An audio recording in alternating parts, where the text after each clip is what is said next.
सन्माननीय अध्यक्ष महोदय, सन 2025 विधानसभा विधेयक क्रमांक 4 महाराष्ट्र दारूबंदी सुधारणा विधेयक जे सभागृहाचे ज्येष्ठ सदस्य सुधीर भाऊंनी आणि त्याला समर्थन अतुलजींनी आणि सर्व सदस्य जे बोलले, ज्यामध्ये सन्माननीय सदस्य अभिजित पाटील, सन्माननीय सदस्य विक्रम पाचपुते, सन्माननीय सदस्य प्रताप अडसड, सन्माननीय सदस्य अमीन पटेल, सन्माननीय सदस्य श्वेता महाले, सन्माननीय सदस्य महेश बालदी, सन्माननीय सदस्य संजय केळकर, सन्माननीय सदस्य देवराज भोंगळे, सन्माननीय सदस्य प्रशांत ठाकूर, सन्माननीय सदस्य लांडगेजी आणि अभिमन्यूचं सुद्धा नाव त्यांनी मला नोट पाठवली.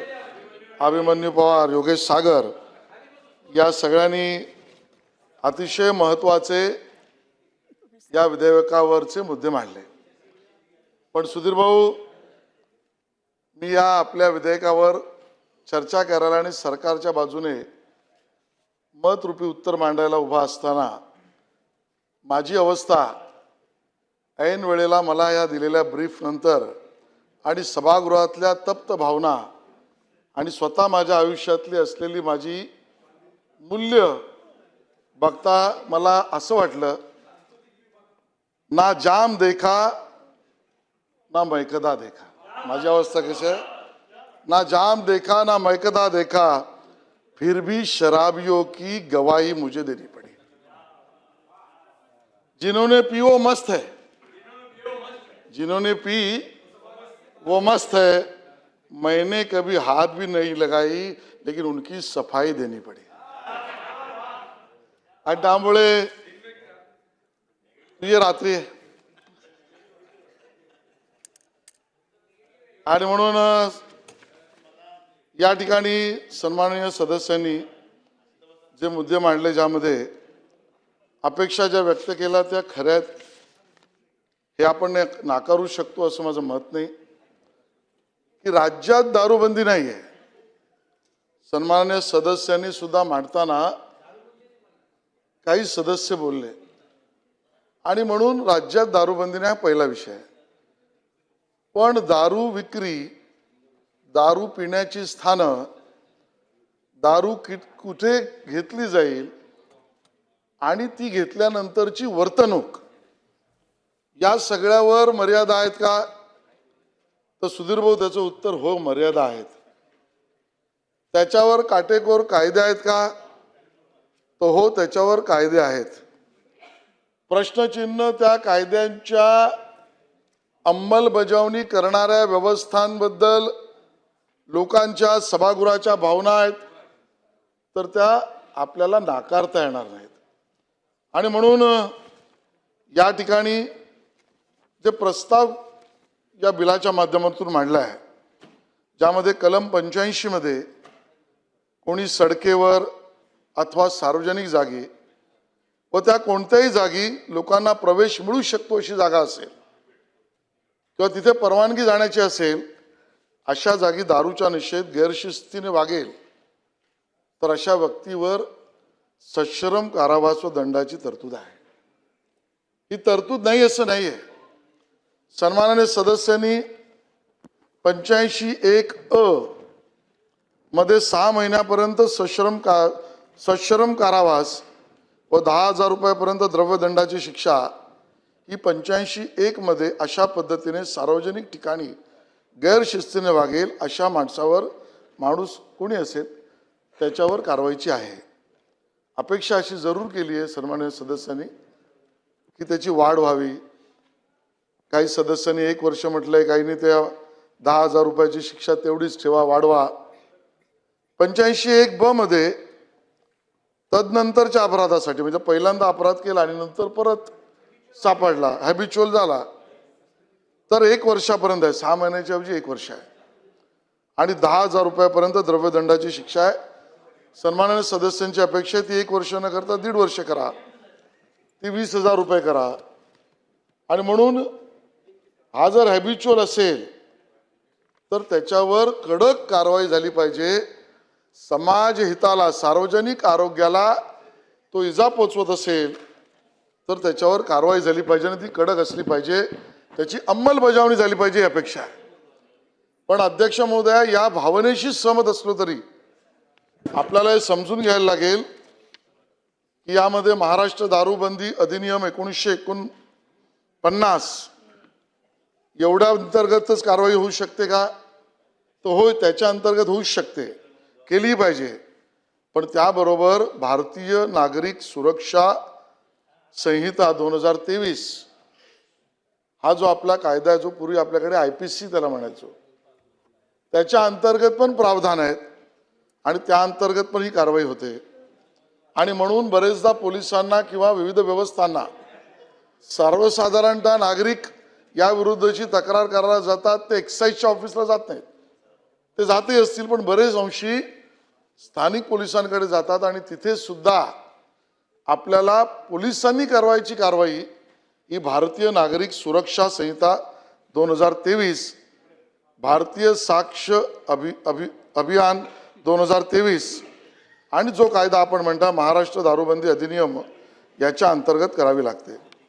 आणि म्हणून त्या अंशी म्हणायचं झालं तर अध्यक्ष महोदया, हा विषय राज्याच्या दारूबंदी अधिनियम कायद्यांतर्गत असला तरी सर्वसाधारण प्रश्न अंमलबजावणीच्या काटेकोर अंमलबजावणीच्या बाबतीतले आहेत आणि त्यामध्ये केवळ एकच कायदा अभिप्रेत नसून त्यात अन्य 2 कायदे सुद्धा ज्याच्या अंतर्गत कारवाई होते, होऊ झाली पाहिजे.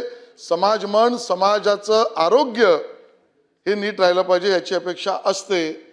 आणि म्हणून कंकरंट लिस्टवरच्याही काही कायद्यांबद्दल या विषयावर सन्माननीय अतुलजी चर्चा करावी लागेल.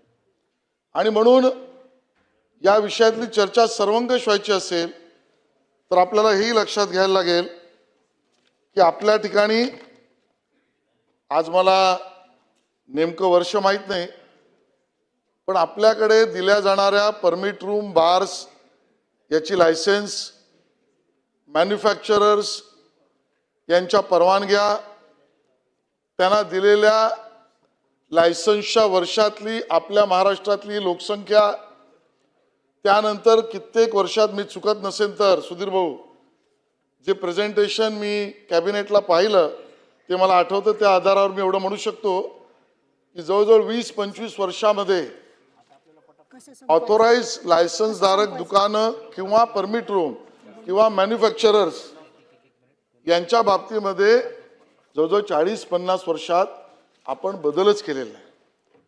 मी त्यांच्या समर्थनार्थ भूमिका मांडत नाहीये.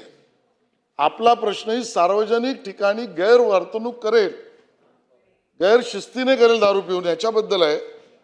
मग राज्यात दारूबंदी नसेल तर अधिकृत लायसन्सच्या ठिकाणी त्यांना दारू पिण्याची व्यवस्था निर्माण होणारी व्यवस्था निर्माण करावी लागेल. हाही प्रश्न चर्चेला येऊ शकतो, येतो, समाज मनात येईल. गेल्या 40-50 वर्षामध्ये त्याबाबतीत जर सरकारने रिव्ह्यू केला नसेल तर याचीही सखोल, सन्माननीय सुधीरभाऊ, माझं पुढचं वाक्य आहे का, याची सखोल चर्चा करावी लागेल. हे माझं मत नाही आहे. आणि म्हणून कंकरंट लिस्टवरचे कायदे, आतापर्यंत दिलेल्या परवानग्या आणि त्यावेळेची लोकसंख्या, लोक सार्वजनिक ठिकाणी जाऊच नये यासाठी IPC म्हणजे आपल्या न्यायसंहितेमध्ये असलेल्या कायदेशीर दंडात करावी लागणारी वाढ आणि बरोबरीने या सगळ्या गोष्टींचा आढावा, बरोबरीने एक मुद्दा जो मांडला तोही बरोबर आहे. धार्मिक स्थळाच्या ठिकाणी असेल आणि सुधीर भाऊंनी मांडलं त्याला माझं पूर्ण समर्थन आहे की होय, कुठलंही धार्मिक स्थळ आणि बरोबरीने ज्या मंदिराबद्दल आपला पावन भाव आहे तसाच आपल्या छत्रपती शिवाजी महाराजांच्या किंवा महाविभूतींनी विविध ठिकाणी निर्माण केलेल्या वास्तू गडकिल्ल्याच्या बाबतीतला आहे. आणि म्हणून सुधीर भाऊ, या भूताशी आम्ही सहमत आहोत. पण ही आपल्याला कल्पना आहे, गड किल्ल्यावर दारू विक्रीची परवानगी आपण देत नाही, ती नाहीच आहे. तिथे लायसन्स देण्याचं धोरणही नाही आहे. कुठून तरी घेऊन तिकडे पिणं याच्यावर कठोर कारवाई करणं अपेक्षित आहे. आणि म्हणून मग तो गड किल्ला वन किंवा पर्यावरण पुरातत्व या खात्यांतर्गत येत असेल तर त्याच्या बाबतीतही आपल्याला सर्वंकष अभिप्रेत असलेली भूमिका घ्यायची असेल तर त्याही कायद्यांबद्दल चर्चा करावी लागेल. विषय 12 गडकिल्ल्यांचा सुधीर भाऊ आपण मांडलात म्हणून थोडासा विषयांतर झालं तरी मी सांगतोय, कारण माझ्या दृष्टीने ही सर्वात महत्त्वाची आणि या सदनाच्या दृष्टीने सगळ्यात महत्त्वाची गोष्ट ती म्हणजे आजच सुधीरभाऊ यांची सुरुवात आपण केलीत आणि ज्यानंतर माननीय मुख्यमंत्र्यांनी प्रचंड प्रयत्न केले. मी स्वतः पॅरिसला गेलो, आयकॉमॉस नावाच्या संस्थेच्याकडे आपण प्रेझेंटेशन दिलं. दिल्लीच्या आपल्या सरकारने, केंद्रीय मंत्रिमंडळाने सगळ्या त्या ठिकाणच्या असलेल्या दूतांना बोलवून बैठक घेतली. माननीय प्रधानमंत्री कार्यालयाने त्याचा पाठपुरावा केला. आज आपण 4:45 इथे आहोत, पण आज भारतीय वेळेच्या 7:30च्या नुसार आपला प्रस्ताव वर्ल्ड युनेस्कोमध्ये चर्चेला आणि मतदानाला पडणार आहे.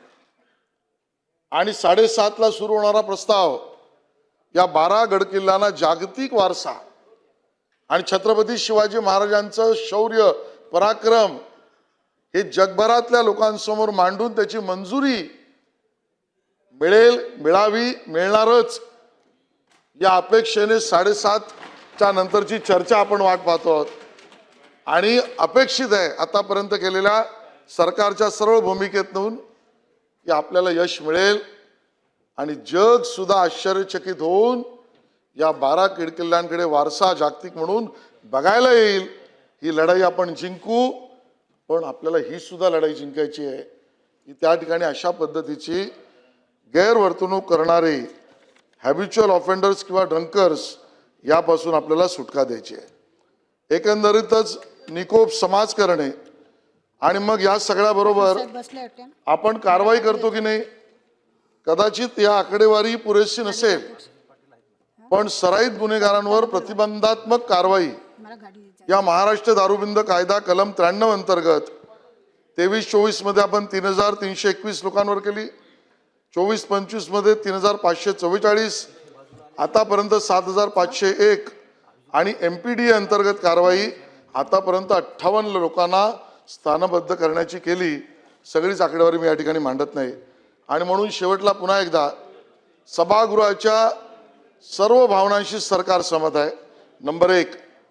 नंबर 2, याबद्दलच्या अंमलबजावणीबद्दल काटेकोरपणे निकोप व्यवस्था निर्माण करण्यासाठी केवळ त्या ठिकाणी असलेला आपला राज्य महाराष्ट्र दारूबंदी अधिनियम 1949 एवढ्या पुरताच बदल करून अभिप्रेत आपल्याला त्या ठिकाणचा यश मिळणार नाही, ते तर केलंच पाहिजे.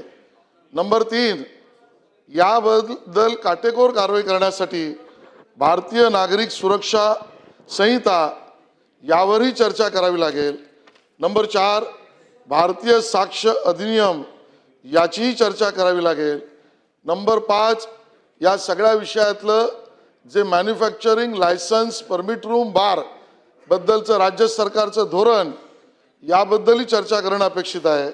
आणि म्हणून या सगळ्याच्या बाबतीत या अशासकीय विधेयकावर माननीय उपमुख्यमंत्री राज्य उत्पादन शुल्क यांच्याकडे बैठक घेऊन सर्व संबंधित आमदारांना बोलवून त्यातल्या अपेक्षित काटेकोर अंमलबजावणीची आपण चर्चा करू. त्या चर्चेतून जो सारांश बाहेर होईल ते राज्य सरकार आणि शासन त्यावर कारवाई करेल. आणि म्हणून मी माननीय सुधीर भाऊंना विनंती करतो की आपण विधेयक मागे घ्यावं. न्याय की मंत्री महोदयांचं हे खातं नाही, कोणाचं ओझं कोणाच्या खांद्यावर. कधीतरी हिंदीमध्ये एक कथा ऐकली होती, बेचारा भगा आदमी. तसं बेचारा भगा मंत्री म्हणून त्यांची परिस्थिती मग जाणवत होती. ब्रीफिंग घेतलं नव्हतं आणि त्यांनी उत्तर चांगलं देण्याचा प्रयत्न केला, अशी जी तुम्ही माझे परम मित्र आहात. पण एका महत्त्वाच्या प्रश्नावर, उत्तम प्रश्नावर 2 उत्तरं तुमच्याकडून अपेक्षित होते की गोलमाल है भाई गोलमाल है असं थोडी करता येणार आहे. 2 स्पेसिफिक उत्तर. 1, जगात आहे कायदे, या संदर्भात मंत्री महोदयांकडे बैठक घेऊच नका, ही संधी आहे. तुम्ही ज्या आमदारांनी इथं आपलं मत व्यक्त केलं आणि ज्यांना या क्षेत्रात काम करायचं आहे त्यांची 15 दिवसात समिती करू. 3 महिन्यानंतर या संदर्भातल्या कायद्याच्या बाबतीमध्ये ती समिती जो अहवाल देईल त्या, कारण तुम्ही स्वतः मान्य केलं की याचा हा अभ्यास करायची आवश्यकता आहे, याचा अभ्यास करायची आहे आणि आम्ही पूर्ण रिकामे आहोत, भरपूर अभ्यास करू, काही चिंता. आणि दुसरं, ज्याच्यावर उत्तरच आलं नाही आता सभागृहात उत्तर देताना आता आपण काही शपथपत्र घ्यायचं का की मैं पुरे होश हवास में कोणतीही नशा न करता उत्तर देतोय असं घेऊन घ्यायचं का? मी तुम्हाला आमदार साहेबांच्या लक्षवेधीवर मी माझ्या ह्याच्यात सांगितलं की 11 मार्चला याच ठिकाणी उत्तर दिलं होतं की दुकान बंद करण्याचा जो कायदा आहे, मी मागणी केली होती की दुकान बंद करण्याच्या कायद्यामध्ये म्हणजे आडवी बॉटल उभी बॉटल याच्यामध्ये आपण असा नियम केला आहे की एकूण मतदानापैकी 50% असेल तर आडवी. हे विधानसभेच्या सदस्याला लागू नाही आहे, हे लोकसभेच्या सदस्याला लागू नाही. झालेल्या मतदानापैकी जास्तीत जास्त. तर मी एवढीच सूचना केली होती जी मान्य केली. ती सूचना अशी होती की झालेल्या मतदानापैकी 75% मतदान 75 झालेल्या मतदानापैकी मी 75 केलं झालेल्या त्यात मी सांगतो ना त्याचा फायदा आहे. ते त्यांच्या लक्षात आलं. त्यांनी 11 मार्च नंतर आता आज 11 जुलै विश्व जनसंख्या दिवस आहे, अजूनपर्यंत त्याचा निर्णय झाला नाही. साध्या साध्या आश्वासनाचा जर निर्णय होणार नाही तर निश्चितपणे याचा अर्थ आहे सभागृह गोल आहे म्हणजे गोलमाल उत्तर देण्याची जबाबदारी आपल्यावर, नैतिक जबाबदारी असा अर्थ नाही आहे. मग स्पेसिफिक ही संधी सोडू नका, आमदारांची समिती करा, अन्यथा मग बिल मतदानाला टाकावं लागेल. मग मतदानाला बिल टाकलं तर मग अडचण येईल ना, कारण तसे सदस्य जे आहे ते बाजूनी आहे. अरे एबी फॉर्म 29 आता कुठे चिंता आहे. म्हणून माझी स्पेसिफिक